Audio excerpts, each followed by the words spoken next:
महासागर न्यूज. रोहित दादांनी जो एवढं मोठं आंदोलन उभं केलं, मी रोहित दादा आणि त्याच्याबरोबर बसलेले असंख्य शेतकरी कार्यकर्ते आणि अनेक नेते राज्यातले जे सगळे एकत्रपणे पंढरपूरला बसले होते, त्यांच्या या संघर्षाला यश आले. माननीय मुख्यमंत्र्यांचे मी मनपूर्वक आभार मानते. उशिरा का होईना पण त्यांनी कर्जमाफी केली आहे. माझी एवढीच विनंती आहे भरणे मामांना आणि माननीय मुख्यमंत्र्यांना की आता तारीख नको, आता ते अकाउंट वरच येऊ. राज्यात तारीख केली जाते. सरकार जे आहे ते जाणीवपूर्वक वेळ काढतं यातून नाही. आता एकदा पुन्हा एकदा मुख्यमंत्री म्हणाले की लवकर होईल, त्याच्यामुळे आपण मुख्यमंत्री आणि भरणे मामांवर विश्वास टाकूया. म्हणून मी त्यांना विनम्र विनंती करते की आता तारीख नको, आम्हाला शेतकऱ्यांच्या अकाउंटवर पैसे पाहिजे. ताई, पुन्हा एकदा राज्यात चर्चा होऊ लागली की देवेंद्र फडणवीस केंद्रात जातील आणि एकनाथ शिंदे मुख्यमंत्री. तो त्यांच्या पक्षाचा आणि त्यांच्या आघाडीचा अंतर्गत प्रश्न आहे. कोणी कुठे राहायचं ते बघून घेतील ना, आपण कशाला काय. अजित पवार पक्षाचे जे जळगावचे जिल्हाध्यक्ष आहेत संजय पवार यांनी पवार साहेबांचा फोटो मी बॅनरवर लावणार असं सांगितलेलं आहे. पवार साहेबांनी मला परवानगी देखील दिलेली आहे की शेवटी एका कुटुंबामध्ये अनेक वर्ष आम्ही एकत्र काम केलेले. आदरणीय पवार साहेबांच्या नेतृत्वाखाली राष्ट्रवादी काँग्रेस पक्षाची स्थापना झाली. 3 वर्षापूर्वी काही कटू अशा घटना झाल्या, त्या आता सगळे विसरूया आणि मला असं वाटतं राज्याच्या सेवेसाठी सगळे आपण कामाला लागूया. आता दादाही नाही राहिला, आता कशाला ते सगळं जुनं काढत बसायची. त्यांनी एक निर्णय घेतलाय, त्यांना माझ्या शुभेच्छा आहेत. आम्ही एक निर्णय घेतला, तर आम्ही आपल्या राज्याच्या सेवेसाठी आम्ही काम करत आहोत.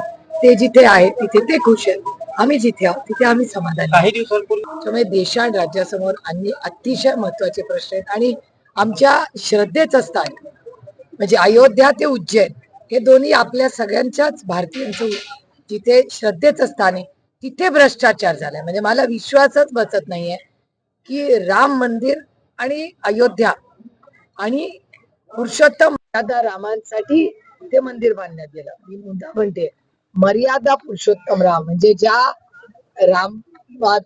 रामांनी आपल्याला मर्यादा काय, त्या प्रभू श्री रामांनी आपल्याला मर्यादा काय हे शिकवलं.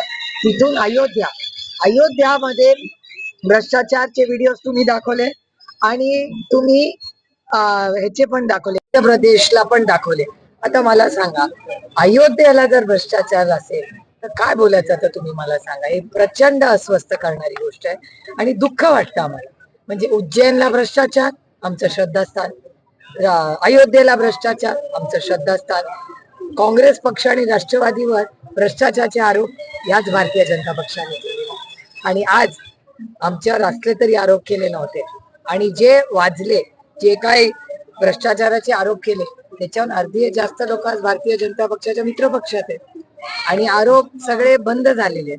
त्याच्यामुळे म्हणजे ते आरोप खरे होते का खोटे त्याचं उत्तर फक्त भारतीय जनता पक्ष देऊ शकतो. महाराष्ट्र सरकारनं आता महिला शेतकरी सक्षमीकरण कायदा विधेयक पास केलं, काय वाटतं फायदा होईल? बघा, कुठलेही विधेयक पास केलं राज्याच्या हिताचं असेल तर अर्थातच आम्ही त्याच्या बाजूने कोणाचंही सरकार असेल अच्छे को अच्छा बोलना चाहिए, पण नुसती विधेयक पास होऊन काम होणार नाही, त्याच्यावर अंमलबजावणी होत आली. जसं आपला शेतकऱ्यांची कर्जमाफी तारीख पे तारीख ना, तसंच आमच्या या महिलांना जसं लाडकी बहीण योजनेमध्ये 80 लाख ते 1 कोटी महिला त्या भरडल्या गेल्या ना, आज कुठे त्यांना पैसे मिळतात. त्यांच्या मुलाला खुनाच्या आरोपामध्ये आता मोर्चा करण्यात आला, त्याला अटक करावी अशी देखील मागणी करण्यात आली. याकडे कसं पाहत? हे दुर्दैव आहे की इतकं गलिच्छ राजकारण तिथे होतं. हे दुर्दैव आहे. मी स्वतः बजरंग अप्पांशी बोललेले आहे. माननीय मुख्यमंत्र्यांनाही आम्ही ह्या सगळ्याला सांगितलंय की हे असं करू नका.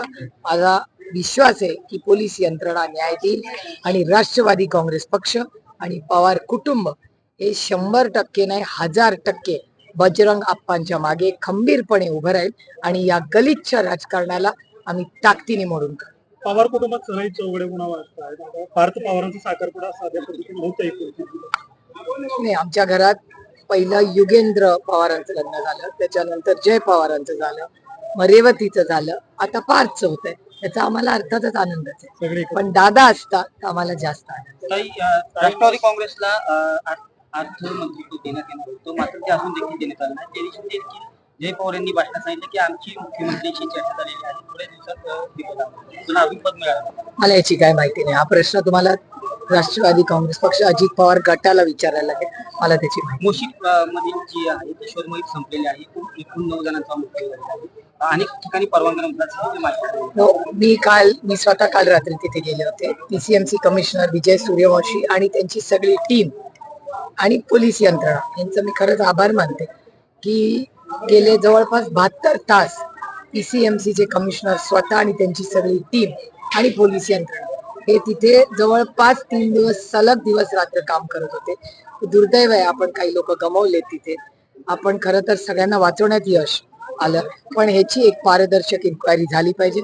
मी माननीय मुख्यमंत्र्यांना ऑलरेडी विनंती केली आहे की याच्यावर एक SIT बसवा की अशी घटना झालीच कशी, आणि जर अशी घटना झाली असेल तर एवढी मोठी इमारत होत असताना कसं कुणाचं लक्ष नव्हतं.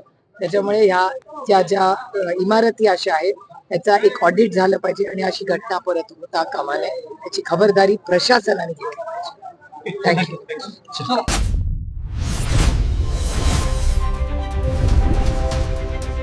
महासागर न्यूज.